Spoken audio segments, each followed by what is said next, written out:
Let's list off why Pete Carroll is a perfect match for the 2022 Minnesota Vikings. Way before Pete Carroll got his first NFL head coaching opportunity, he was a defensive backs coach for the Minnesota Vikings from 1985 through 1989. While he experienced an enormous amount of success in his career, the peak was 8 years ago, and his team is hitting new lows in 2021, with the second lowest win percentage of his NFL career.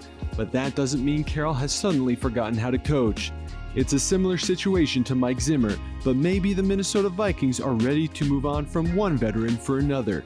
It's an interesting thought experiment, so let's dive in. Starting us off, the Vikings don't want to rebuild. This roster has plenty of talent on both sides of the ball, combined with a good mix of leadership coming from both younger and more experienced veterans who are still playing at a high level. So where do the Vikings go from here? If the Vikings want to move on from Zimmer and still compete in 2022, they'll need to either keep Cousins, find an established quarterback who is better than him right now, or find a head coach who already has proven his chops at the highest level. Up next, a Pete Carroll reunion with the Minnesota Vikings makes sense. Carroll's interest would naturally derive from his time in Minnesota when he truly cherished his opportunity to advance in the league when he was unsure of his future. The other, far more important half is the Vikings roster.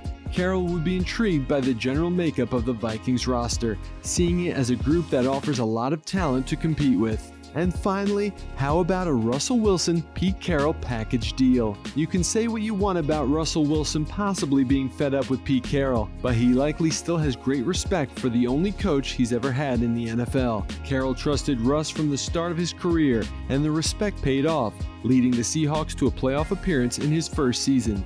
Understandably, there may be some recent built-up frustration, but does one bad year mean Wilson will never play for Carroll again? Probably not, and maybe the Minnesota Vikings would be the team Russell Wilson waives his no-trade clause for.